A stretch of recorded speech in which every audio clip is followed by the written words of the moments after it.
So Chris, who's up first? Well, we have a man who's worried about pandemics pretty much his whole life. He played an absolutely key role more than 40 years ago in helping the world get rid of the scourge of smallpox. And in 2006, he came to TED to warn the world of the dire risk of a global pandemic and what we might do about it. So please welcome here Dr. Larry Brilliant. Larry. Thank you. So good to see you. Thank you. Nice to see you. Larry, in that talk, you showed a video clip that was a simulation of what a pandemic might look like. I would like to play it. This gave me chills. Let me show you a simulation of what a pandemic looks like so we know what we're talking about. Let's assume, for example, that the first case occurs in South Asia. It initially goes quite slowly. You get 2 or 3 discrete locations. Then there'll be secondary outbreaks. And the disease will spread from country to country so fast that you won't know what hit you. Within 3 weeks, it will be everywhere in the world. Now, if we had an undo button and we could go back and isolate it and grab it when it first started, if we could find it early and we had early detection and early response, and we could put each one of those viruses in jail, that's the only way to deal with something like a pandemic. I mean, Larry, that phrase you mentioned there, early detection, early response, that was a key theme of that talk. You made us all repeat it several times. Yeah. Is that still the key to preventing a pandemic? Oh, surely. When you have a pandemic, something moving at exponential speed, if you miss the first 2 weeks, if you're late the first 2 weeks, it's not the deaths and the illness from the first 2 weeks you lose, it's the 2 weeks at the peak. Those are prevented if you act early. Early response is critical. Early detection is a condition precedent. And how would you grade the world on its early detection, early response to COVID-19? Of course, you gave me this question earlier, so I've been thinking a lot about it. I think I would go through the countries, and I've actually made a list. I think the island republics of Taiwan, Iceland, and certainly New Zealand would get an A. The island republic of the UK and the United States, which is not an island, no matter how much we may think we are, would get a failing grade. I'd give a B to South Korea and to Germany. And in between, so it's a very heterogeneous response, I think. The world as a whole is faltering. We are certainly not, we shouldn't be proud of what's happening right now.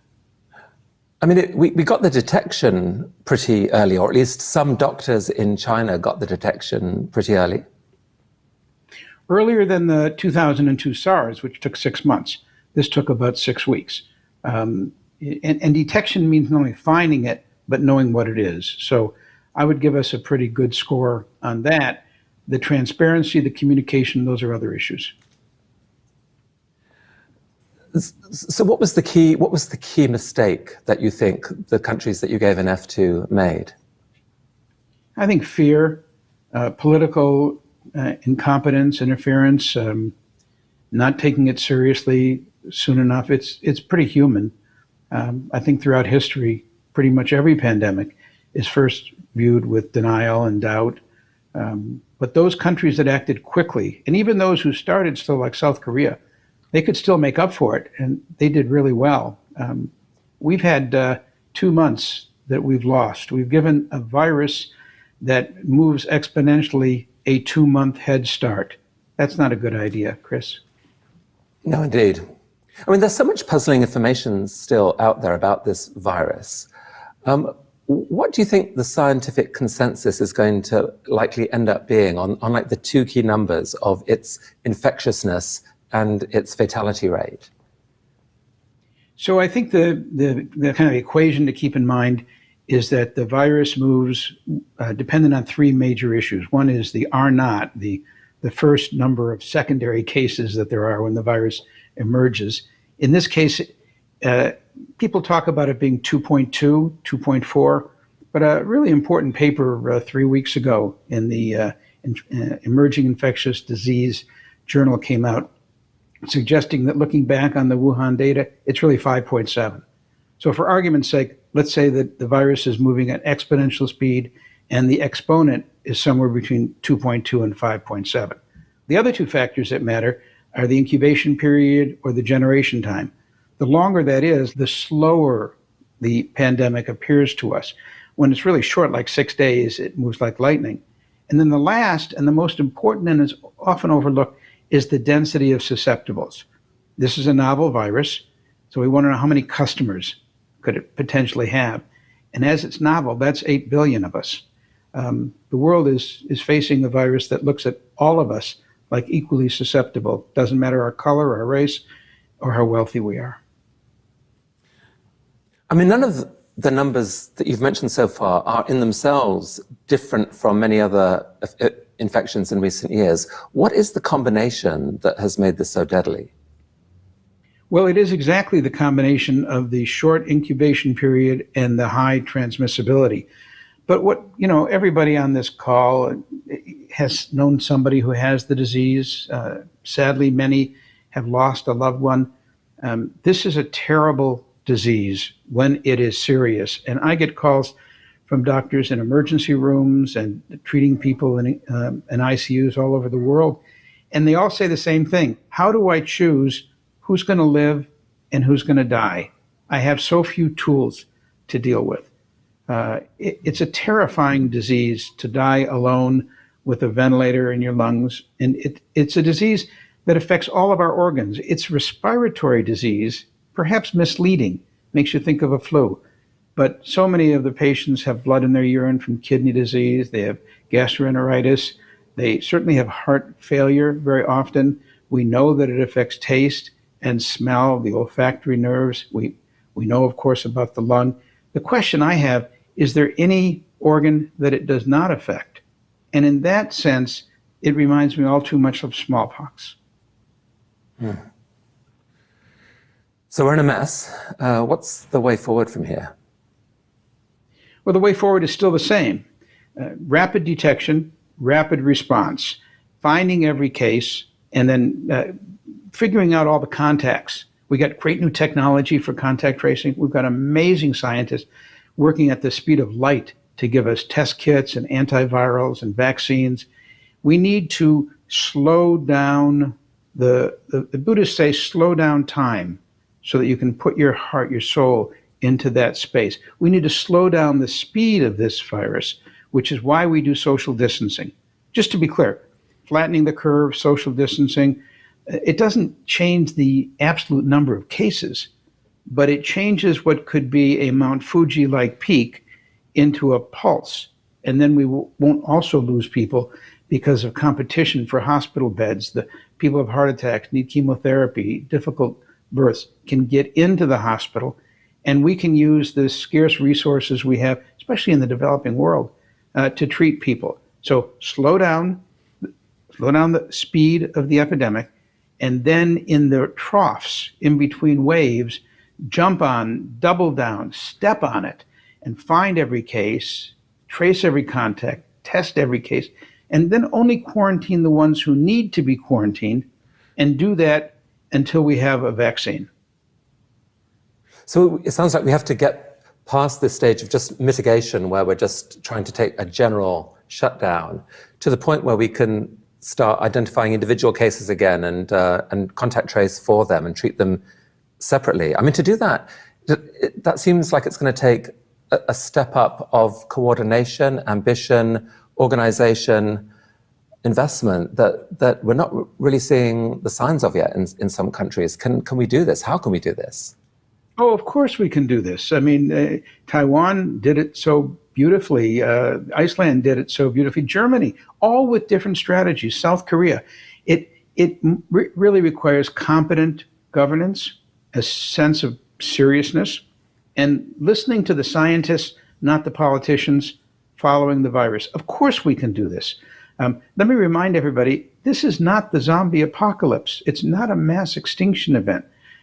98, 99% of us are going to get out of this alive. It is not It is, we need to deal with it the way we know we can, and we need to be the best version of ourselves, both sitting at home as well as in science and certainly in leadership. And might there be even worse pathogens out there in the future? Like, can you picture or describe an even worse combination of those numbers that we should start to get ready for? Well, smallpox had a R naught of 3.4 to 4.5, so that's probably about what I think this COVID will be. But it killed a third of the people. But we had a vaccine, so those are the different sets that you have. But what I'm mostly worried about, and the reason we made Contagion and the virus that was a fictional virus, I repeat, for those of you watching, that's fiction. We created a virus that killed a lot more than this one did. So don't look at you talk about the movie Contagion that has been trending on Netflix, and you were an advisor for. Yeah, that's right. But we made that movie deliberately to show what a real pandemic looked like. But we did choose a pretty awful virus. And the reason we showed it like that, going from a bat to an apple to a pig to a cook to Gwyneth Paltrow, was because that is in nature what we call spillover, as zoonotic diseases of animals spill over to human beings. And if I look backwards 3 decades or forward 3 decades, looking backward 3 decades, Ebola, SARS, Zika, swine flu, bird flu, West Nile, we can begin almost a catechism and listen to all the cacophony of these names. But there were 30 to 50 novel viruses that jumped into human beings. And I'm afraid looking forward, we are in the age of pandemics. We have to behave like that. We need to practice One Health. We need to understand that we're living in the same world as animals, the environment, and us. And we get rid of this fiction that we are some kind of a special species. To the virus, we're not. You mentioned vaccines there. Do you see any accelerated path to a vaccine? I do. I'm actually excited to see that we're doing something that we only used to think of in computer science, which is we're changing what should have always been, or has always been rather, multiple sequential processes. Do safety testing, then you test for effectiveness, then for efficiency, and then you manufacture. We're doing all 3 or 4 of those steps instead of doing it in sequence, we're doing it in parallel. Bill Gates has said he's going to build 7 vaccine production lines in the United States and start preparing for production, not knowing what the end vaccine is going to be. We're simultaneously doing safety tests and efficacy tests. I think the NIH has jumped up. I'm very thrilled to see that. And how does that translate into a likely timeline, do you think? A year, 18 months, is that possible? Well, that Tony Fauci is our guru in this, and he said 12 to 18 months. I think that we will do faster than that in the initial vaccine, but you may have heard that this virus may not give us the immunity, the long-term immunity that something like smallpox would do. So we're trying to make vaccines where we add adjuvants that actually make the vaccine create better immunity than the disease, so that we can confer immunity for many years. That's going to take a little longer. Last question, Larry. Back in 2006, as a winner of the TED Prize, we granted you a wish, and you wished that the world would create this pandemic preparedness system that would prevent something like this happening. I feel like we, the world, let you down. If you were to make another wish now, what would it be? Well, I don't think we're let down in terms of speed of detection. I'm actually pretty pleased. When we met in 2006, the average one of these viruses leaping from an animal to a human, it took us 6 months to find that, like the first Ebola, for example. We're now finding the first cases in 2 weeks. I'm not unhappy about that. I'd like to push it down to a single incubation period. It's a bigger issue for me. What I found is that in the smallpox eradication program, people of all colors, all religions, all races, so many countries came together. And it took working as a global community to conquer a global pandemic. Now I feel that we have become victims of centrifugal forces. We're in our nationalistic kind of barricades. We will not be able to conquer a pandemic unless we believe we're all in it together. This is not some age of Aquarius or kumbaya statement. This is what a pandemic forces us to realize. We are all in it together. We need a global solution to a global problem. Anything less than that is unthinkable. No, you're brilliant. Thank you so very much. Thank you, Chris.